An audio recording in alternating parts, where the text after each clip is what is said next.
For decades, the .243 Winchester was the default answer. Young hunter, get a .243. Light recoil, .243. Dual-purpose varmint and deer rifle, .243.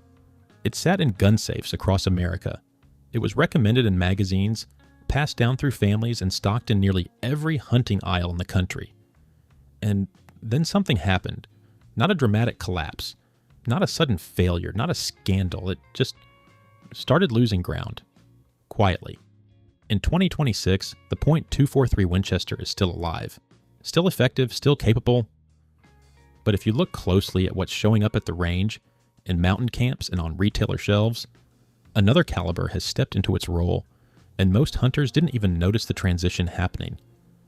Today, we're breaking down the cartridge that quietly replaced the .243 Winchester, and why it did it without controversy.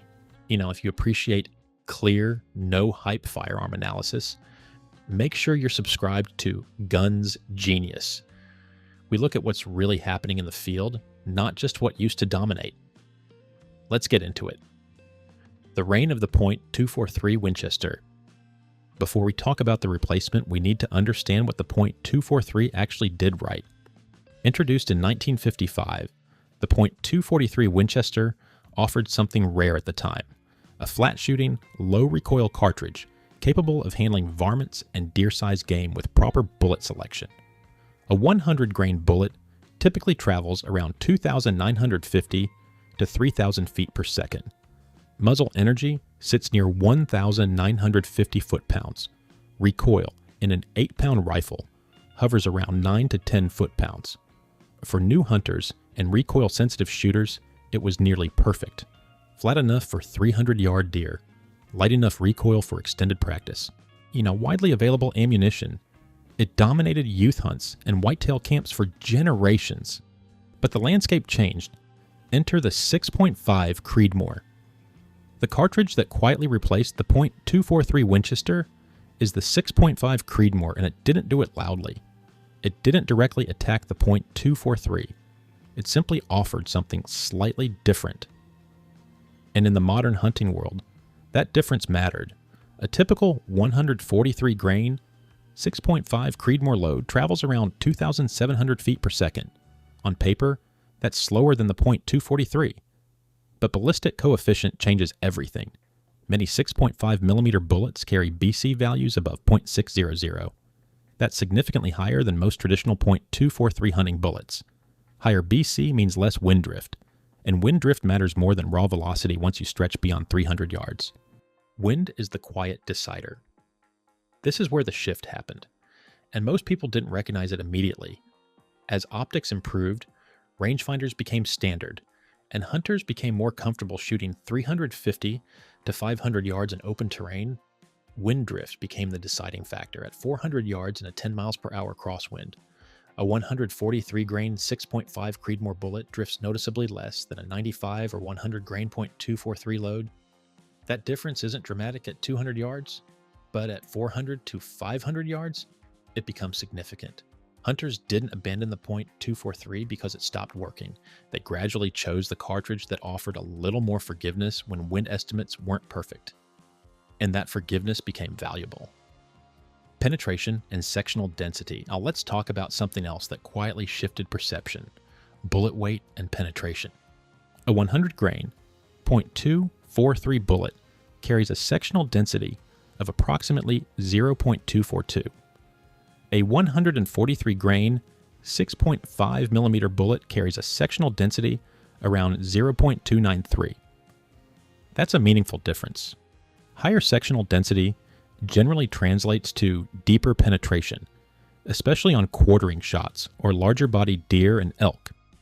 As more hunters began targeting mule deer, whitetail in heavier cover, and even elk with moderate cartridges, the 6.5 Creedmoor offered slightly more margin for error. Not dramatically more power, but more consistency on imperfect angles. That subtle advantage matters when animals don't always stand broadside. Recoil, still manageable. Here's the part that made the transition possible.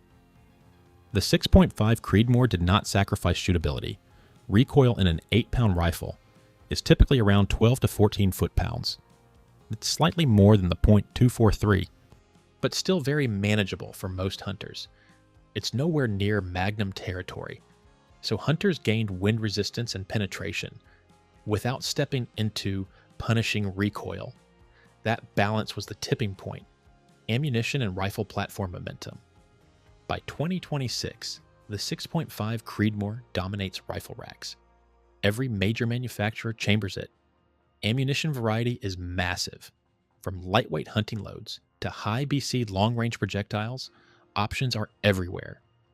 The .243 Winchester remains available, but shelf space increasingly favors cartridges that have broader appeal across both hunting and precision shooting communities. The 6.5 Creedmoor serves dual roles extremely well. The .243 remained primarily a hunting cartridge. The 6.5 Creedmoor became a system. The youth hunter shift. There was a time when every youth rifle recommendation was .243 Winchester. In 2026, that recommendation is often split between .243 and 6.5 Creedmoor. Why? Because modern 6.5 loads offer manageable recoil with improved long-range forgiveness. Parents and mentors increasingly consider the 6.5 Creedmoor as a grow-with-it cartridge, something that starts with deer and can expand into elk or longer-range hunts without upgrading rifles later. That versatility subtly reduced the .243's once clear dominance in entry-level hunting. Did the .243 fail?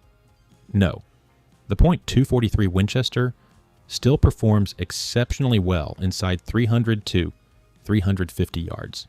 It remains a fantastic whitetail cartridge. It remains extremely effective with proper bullet selection. It remains soft shooting and accurate. But hunting culture evolved. Shot distances stretched. Wind awareness increased. Bullet technology advanced. Expectations shifted. And in that evolution, the 6.5 Creedmoor quietly filled the role the .243 once owned outright. Not because the .243 was inadequate, but because the 6.5 offered slightly broader capability in modern conditions. My thoughts. Here's the interesting part. The .243 Winchester didn't get replaced overnight. It wasn't defeated. It simply got outpaced by context. In dense woods at 200 yards, the difference between a .243 and a 6.5 Creedmoor is almost irrelevant. Both drop deer cleanly with proper shot placement. But in open country mule deer hunts at 400 yards, when wind starts playing games, the 6.5 Creedmoor offers slightly more forgiveness. That slight edge, repeated over thousands of hunts across the country, created momentum. And momentum changes markets.